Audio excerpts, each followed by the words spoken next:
Sino may lolo dito? Yung lolo ko, umabot siya ng 100 years old. Tangina, 100 years old yung inabot ng lolo ko. Pero dahil sa laki ng generation gap namin, walang gusto mag-alaga sa kanya nung tumanda siya. Oo, ako yung nag-alaga sa kanya. Sa sobrang tanda ng lolo ko, paggabi, hindi ko siya binibisan ng pajama, barong at pantalon ang sinusuot niya bago matulog. Madalas nag-aaway kami ng lolo ko sa umaga. Lolo, di ba sinabi ko, huwag ka masyadong malikot pag natutulog. Tingnan mo yung makeup mo, nasa unan lahat. Yeah, in fairness guys, napakaraming pinamana sa akin ng lolo ko. Pinamanahan niya ako ng wheelchair. Yun nga lang, may nakaupo pang matandang babae doon sa wheelchair. Di ko kilala pare. Because I'm from Cavite, pinamanahan ako ng lolo ko ng 50 premium breed fighting cocks. Buwan-buwan umubos ako 100,000 pagkain ng premium breed fighting cocks. Sabi ng kapatid ko, Kuya, hindi ba mas practical na kaysa manok panabong ang alagaan mo, mag-alaga ka ng kambing? So sinunod ko yung payo ng kapatid ko, nag-alaga ako ng kambing. Last Sunday natalo ko na 100,000, ay lumaban ng puta ng kambing sa sabungan.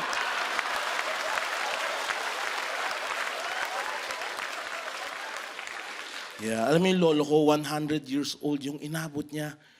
Hindi pa siya namatay sa natural causes. Oo, sa aksidente namatay yung lolo ko. Naalala ko noon nung New Year's Eve, tumatawid siya ng kalit, tinamaan siya ng ligaw na bala.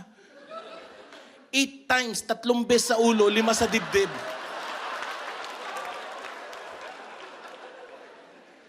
I will miss my grandfather. He was a World War II veteran, by the way. Isa siyang makapili. I'm a father of 3, Andre, who's 17 years old, Caleb, who's 12 years old, and Leon, who's 6 years old. Lahat sila magagaling sa math. Ako kasi ang nagtuturo sa kanila pagdating sa math. Sasabihin ko, Andre, what is the square root of 929,072,072? Pag nasagot mo yan, I will allow you to eat your dinner tonight. Caleb, halika dito. What is 14 minus 6 to the 29th power? Pag nasagot mo yan, I will allow you to sleep tonight. Leon, don't cry, anak. Halika. What is 14 plus 6 minus 7? Pag nasagot mo yan, hindi kita papaluin tonight. Sa gantong paraan, yung 3 kids ko, na-motivate sila mag-aral sa math. Silang 3 magagaling sa math.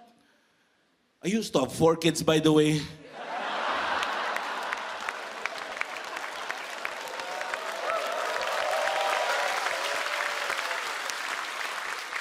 There was this one time si Caleb where they have to write a poem about their heroes. Okay lang ba i-share ko sa inyo yung poem na yun tonight, guys?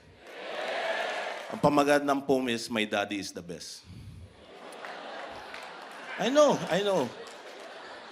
Ito yan ha. My daddy is the best because he's always taking care of us. My daddy taught me how to play soccer, how to swim, and how to play volleyball. When I grow up, I want to be like my daddy. My daddy inspires me because of his courage. Tanginang bigat, ano? Anong klaseng poem to? Hindi nagra-rhyme!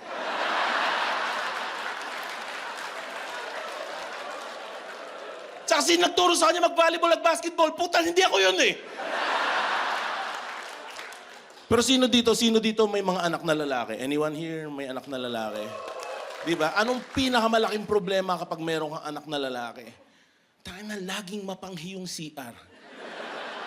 Totoo, paano ba? Ako kasi naglilinis ng CR kaya naapekto na, paano ba umihi itong mga to? Siguro,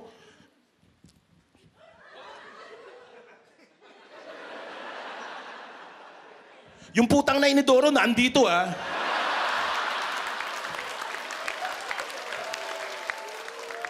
Minsan, I was driving in Cavite, 120 kilometers per hour when I realized na wala akong preno.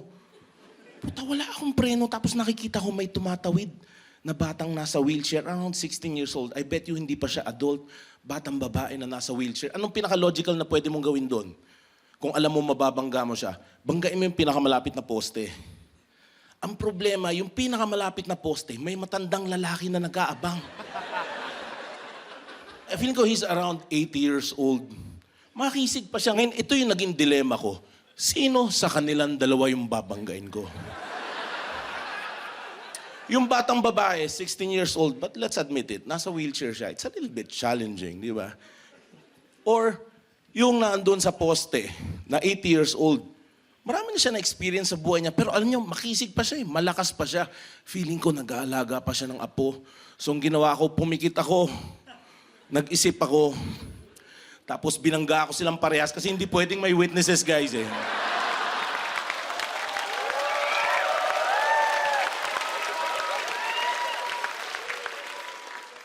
Alam niyo yung Ananas comossus, pineapple. Family ng Bromeliaceae, they say that pineapple is very, very rich in vitamin A, vitamin C, high in fiber and lycopene content. And sabi nila, because of its high in fiber and lycopene content, napakahusay daw against colorectal cancer ng pineapple. Totoo yun, guys. Napakahusay against colorectal cancer ng pineapple. Ang putang ng problema, ang hirap ipasok ng pineapple sa puwet.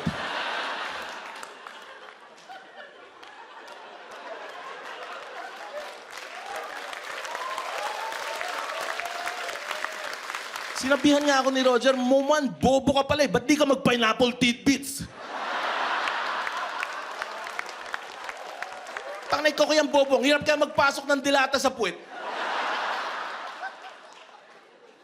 Yeah. Sino dito Harry Potter fans? Harry Potter fans, anyone? Harry Potter fans na and at 20 years ng Harry Potter and I really like this book because it really holds up. Di ba? Tinuturuan niya yung mga anak kong magbasa. It has been brought out more than 20 years ago and still kids read it hanggang ngayon. May kapitbahay ako 7 years old, nagbabasa siya ng Harry Potter. Sabi niya sa akin, Tito Moman, I'm a really big fan of Harry Potter. Gusto ko sana sa 7th birthday ko yung team Harry Potter. Kaso si nanay walang trabaho, nagbibingo everyday. Tapos si tatay nagko-construction, tapos nagiinom siya everyday, tsaka nagsasabong. Kaya nung 7th birthday nung bata, sinamahan ko siya sa Mega Mall.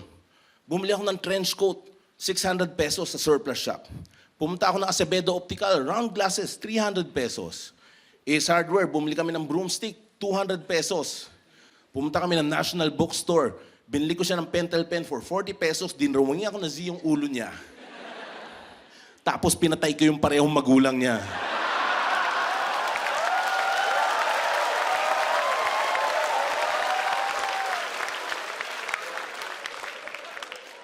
Yeah. I live in a 2-bedroom apartment, 25,000 a month. Medyo mabigat talaga siya. And naghahanap ako ng roommate. Well, I used to have a roommate, guys. Kasi yung roommate ko, I have to admit, nagbigti siya last December. Ngayon, ito yung question ko sa inyo. Pwede ko na ba siya ibaba sa pagkakabigti niya? Kasi May na eh. Hindi ko alam ba siya nagbigti. Feeling ko may pinagdadaanan siya. Feeling ko may sakit. Feeling ko may cancer, pare. May nakasuksok pang pineapple sa puwit niya eh. Di ko naman matanggal. Sabi kasi ng mga Chinese, sweater may nakasabit na pineapple sa bahay. Yeah, I've been married for 18 years, guys. Alam mo, kami ng wife ko, galing kami sa magkabilang dulo na spectrum, matalino siya. Ako bobo, maganda siya, pangit ako. Mayaman sila, kami mahirap lang. Pero my wife, she made me believe in love. She made me believe in destiny. She made me believe na kapag nakaguhit sa palad mo yung kapalaran mo kung talagang kayo, magiging kayo. Ba't di ko masasabi yun? Nung nanliligaw ko sa wife ko 20 years ago, siyam kaming lahat na nanliligaw sa wife ko. Yung other 8, lahat tinamaan ng ligaw na bala.